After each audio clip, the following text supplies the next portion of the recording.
What happened in a Chicago theater changed the career of one of the city's most respected actors.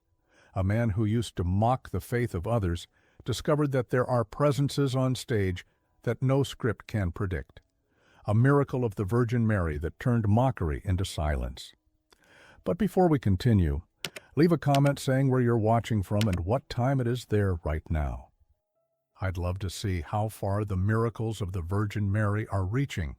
You know that actor everyone admires? The one who fills the theater, who can make people cry with just a look? William Lewis Brennan was that actor, 41 years old, 20 years in the business, 3 regional awards. Critics said he had a magnetic stage presence, the kind of actor who, when he stepped on stage, made you forget you were watching a play. William lived in a modern apartment downtown. The walls were covered with posters from old productions, shelves lined with marked-up scripts, trophies resting on the mantel. He lived alone, divorced for 5 years, no children. Theater was his life. And William was proud of that. He was known in theater circles for his dedication. He had arrived 2 hours before everyone else to warm up his voice. He studied every word of the script until he knew not only his lines, but everyone else's as well. But there was something else about William. Something he didn't hide. He didn't believe in anything beyond the stage. During cast dinners, whenever someone mentioned faith, William would look away, crack a joke, and that short smile of his would end the conversation. People got the message. In March 2023, William was cast in the lead role of a new production, an intense drama about a man who finds hope again after personal tragedy. The role was perfect for him, complex, emotional, full of layers. There was just one detail. The play was deeply Catholic. The character had long scenes of prayer. There was an entire monologue dedicated to the Virgin Mary. The climax involved the protagonist kneeling before a statue of the Virgin Mary, asking for a sign. William accepted the role without hesitation. It was work. It was art. He could play anything. What he didn't say was what he really thought about the material. Rehearsals began on a cold Monday. The theater was a historic building, a wooden stage worn by time, heavy red curtains, velvet seats that had witnessed thousands of performances. The cast was small, 8 actors in total. William in the lead, a veteran actress as his mother in the play, and 6 supporting actors. From the first rehearsal, it was clear there was a divide in the group. 3 of the actors were practicing Catholics. For them, this play was more than work. It was personal. Sarah, who played the protagonist's sister, carried a rosary in her pocket and prayed before every rehearsal. Robert Miller, one of the supporting actors, had grown up in a traditional Catholic family. And then there was Margaret, the veteran actress who played the mother, a woman in her early 60s with decades of theater behind her and a faith she never hid. William noticed that on the first day, and he decided it wasn't his problem. In the second week of rehearsals during a break, the cast was in the dressing room having coffee. Sarah was reading her lines softly, preparing for a scene. It was the one where her character convinces the protagonist to visit a church. William was sitting in the corner, looking at his phone when he heard Sarah murmur a prayer before starting to read her lines. He let out a short laugh. Sarah stopped reading and looked at him. "Something funny?" "Nothing," William said, still looking at his phone. "I just thought it was interesting that you need to pray before pretending to pray." The dressing room went silent. Sarah looked at him for a long moment, then went back to her script without replying. Robert, who was sitting next to her, frowned, but said nothing either. In the following days, the comments continued. During the rehearsal of a scene where William's character visited a chapel, he stopped midway through the blocking. "Just a quick question," he said to the director, a calm man named Thomas. "Does my character really need to stay kneeling here for that long? It feels a bit too much." Thomas checked the script. "It's important for the emotional pacing. He's processing everything that happened." "Right." But the tone made it clear what he really thought. Margaret, who was watching the rehearsal from the front row, felt something tighten in her chest. She had worked with hundreds of actors over the years. She recognized disdain when she saw it. By the third week, during the rehearsal of the main monologue, the scene where the protagonist stands before the image of the Virgin Mary, William was struggling with emotion. "Again," Thomas said for the fifth time. William sighed, got into position, and knelt before the image that would be used in the play. He began the lines.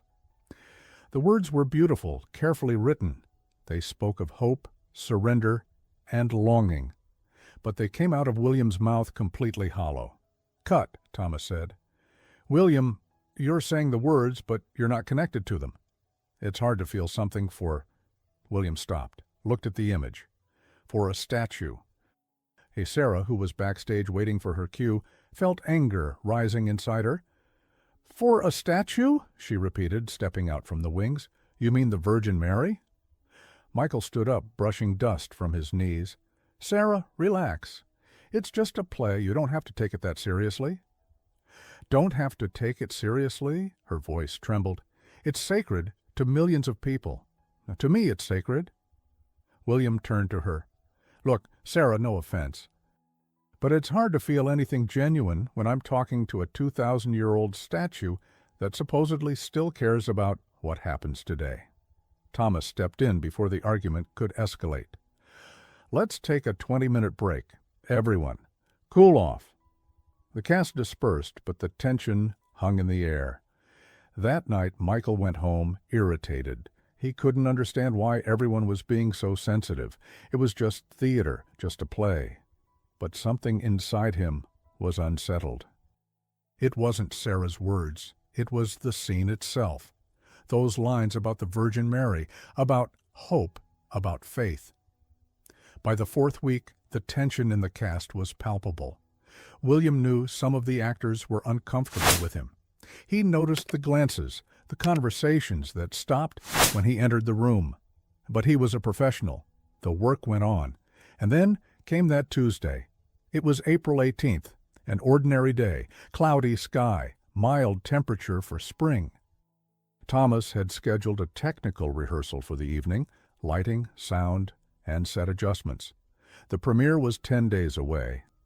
"I'll need some of you to stay after the main rehearsal," Thomas announced, "to adjust the light marks. William, especially you, for the monologue." William nodded. No problem. He had the night free. The regular rehearsal ended at 9 p.m. The cast went home, exhausted. Even Thomas left, saying he'd return in half an hour with the lighting technician. William stayed alone in the theater. It wasn't unusual. He often stayed after rehearsals to practice, to feel the space without the pressure of other actors. He walked across the stage, testing the marks, whispering lines to himself. He went to the set prepared for the climax, a small improvised altar with the image of the Virgin Mary. William stopped in front of it. For some reason, he wanted to test the scene one more time, to see if he could find the emotion Thomas had been asking for. He knelt as the script demanded. He began the monologue. "Our Lady, I don't know if anyone is listening or if I'm just talking to silence." The familiar words, rehearsed dozens of times. But then William stopped. He looked at the plaster image. "Why do millions of people waste their whole lives believing in this?" he murmured, staring at the image, talking to statues, waiting for answers that never come. He stood up, pacing the stage. "It's pathetic, really." His voice echoed through the empty theater. He stopped in front of the image again, crossing his arms. "And you," he said, pointing at the replica, "you are the greatest illusion of all." He laughed, a bitter sound. Silence.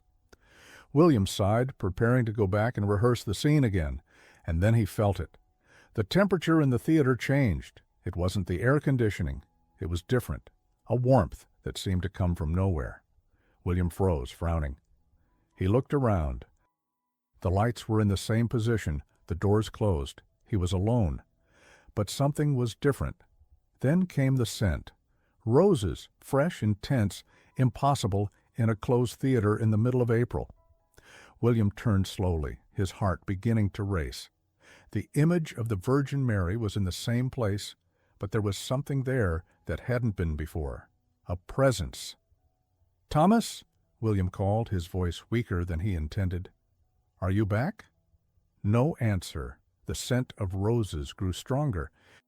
And then William saw it was someone real, standing there. A woman, a deep blue mantle, dark hair framing a young face, but with eyes that seemed to have seen centuries.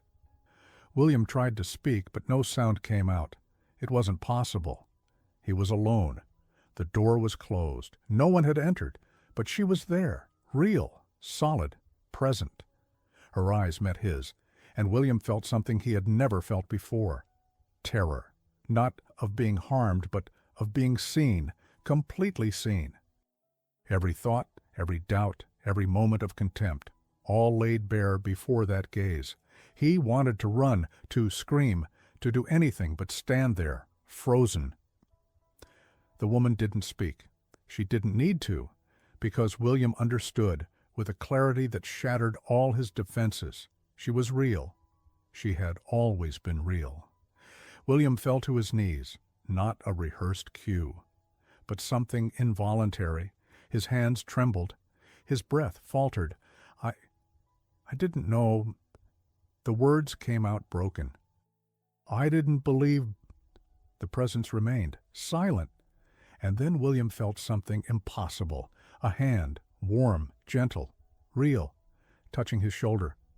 There was no one physically near him, but he felt it, as clearly as he felt the cold stage floor beneath his knees. A touch that spoke without words. I know. And yet, here I am. William didn't know how long he stayed there, kneeling, trembling. When he finally managed to lift his eyes, the Virgin Mary was gone.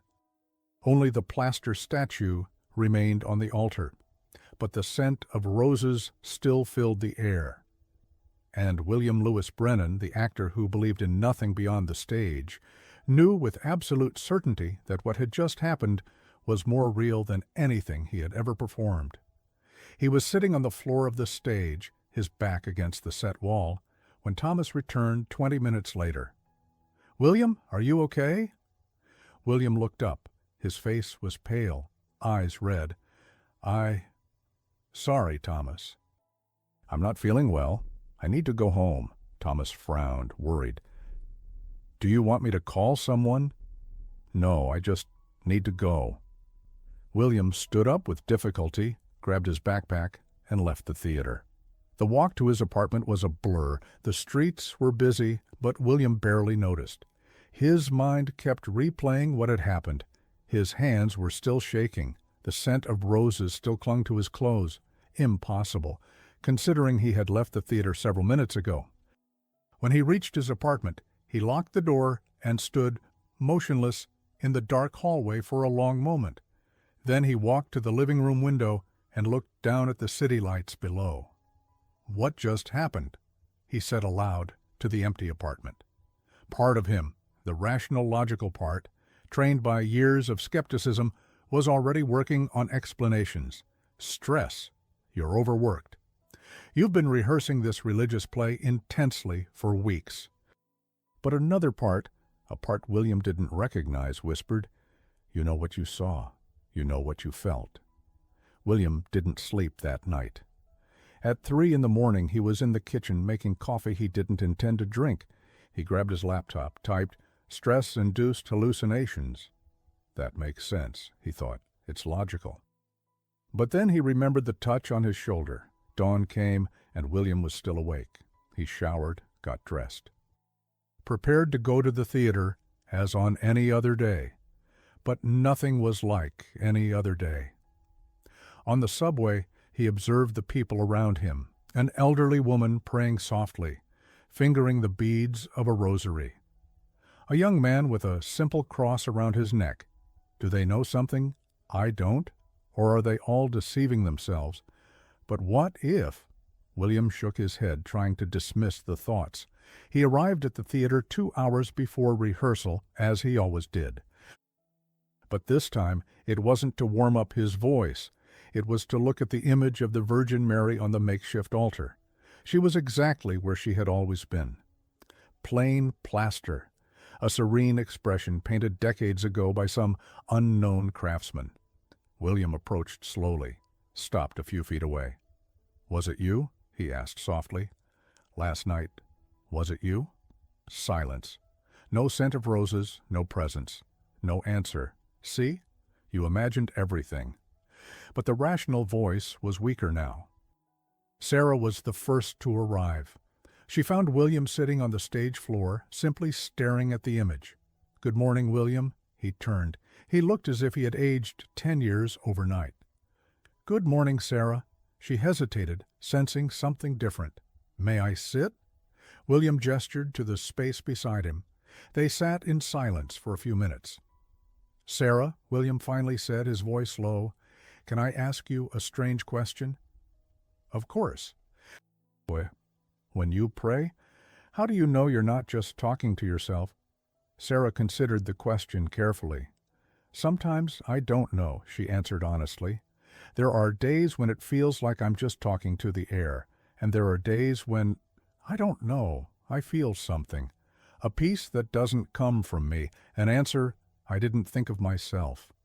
William absorbed her words. "And that's enough? Not knowing for sure?" "Faith isn't about certainty, William. It's about trust, even without all the answers."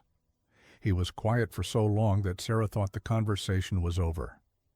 "What if I told you," William began, "that something happened last night, something I can't explain?" Sarah's heart quickened. "I'd believe you." William looked at her, searching for any trace of judgment or mockery. He found only genuine sincerity. "I don't know if I saw it, felt it, or imagined it. But it was real in a way nothing else in my life has ever been." Tears burned in Sarah's eyes. "You were visited," she said softly. "That's a blessing, William." "I don't deserve it," he replied, almost a whisper. "That's the essence of a blessing. No one deserves it. It's a gift, freely given." During that day's rehearsal, everyone noticed something different about William. He was quiet, quieter than he had ever been.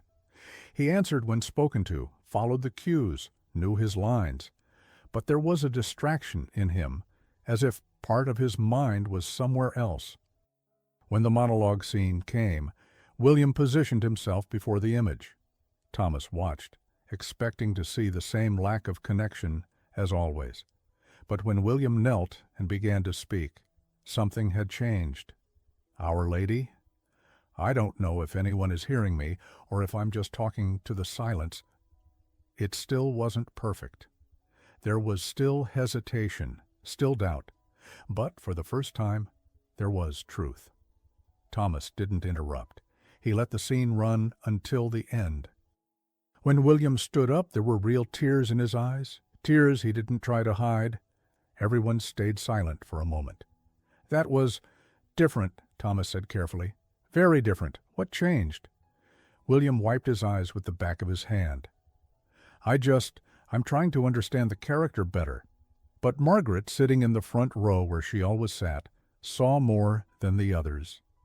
She had lived 62 years. She had seen people change. She had seen faith being born. And she recognized the signs. That night, after everyone had gone, William stayed alone in the theater once again. He walked up to the stage and looked at the image of the Virgin Mary. Part of him expected, almost wanted it to happen again.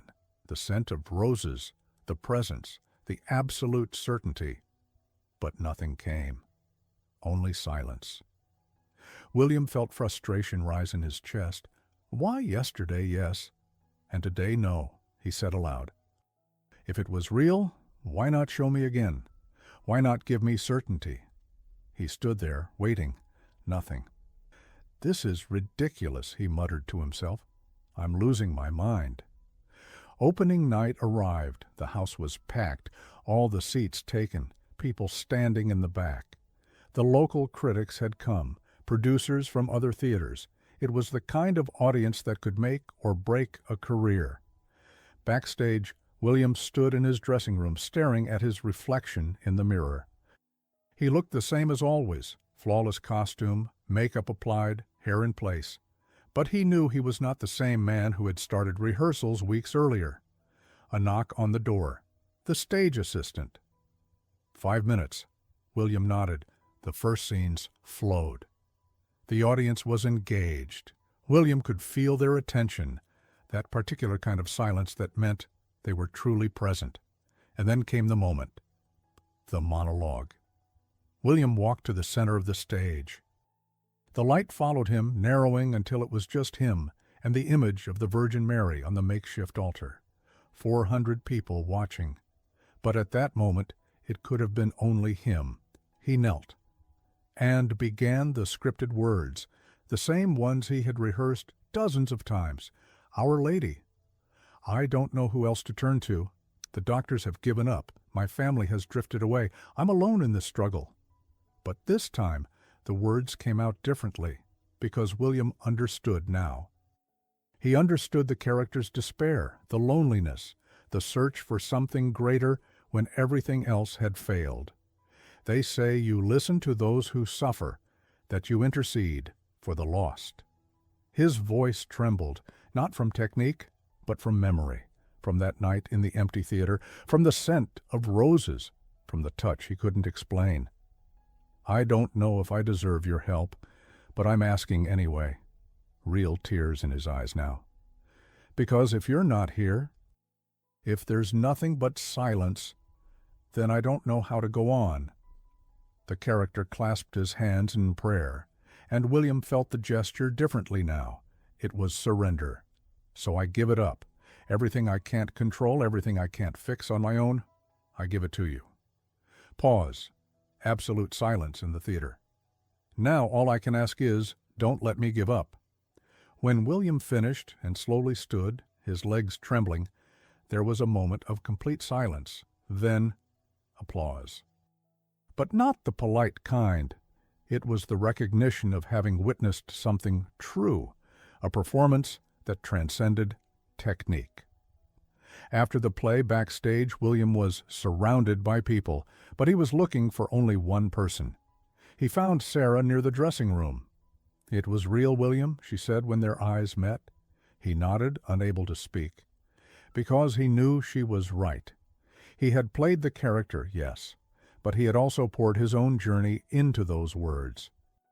And he discovered that the line between acting and truth was thinner than he had ever believed. Later that night, after everyone had left, William stayed alone in the theater one last time. He walked to the stage, looked at the image of the Virgin Mary. "Thank you," he whispered, "for showing me I was wrong." He stood there for a few more minutes in silence. Then he left the theater. Outside, the night was clear. And for the first time in years, William didn't feel alone. 3 months later, the play became the most successful production that theater had seen in a decade.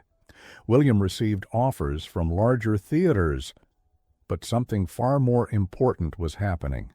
William started attending the same church as Sarah, not out of obligation, but because he needed to.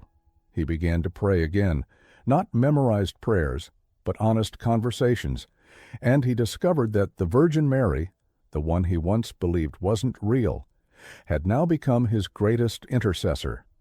Margaret found him after a Mass. "How are you, William?" "Different," he replied. "Every day feels different. I still have questions. I still doubt sometimes, but now I know that doubting is part of the journey." Now I want to make a special thank you to the first 20 people who shared their faith in the comments. And remember, the next 20 people who leave a comment on this video will also appear in the next one. Thank you for being part of this community of faith. And look, if you made it this far to the end of William's story, do one thing for me. Write in the comments, "Stage," the place where everything changed. I want to see how many hearts this story truly reached. And every time I read "stage" in the comments, I'll know that one more person believes that miracles of the Virgin Mary still happen.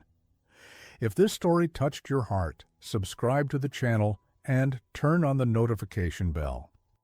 Share this video with someone who needs to renew their hope today. May the Virgin Mary continue to bless and protect you and your family. Amen.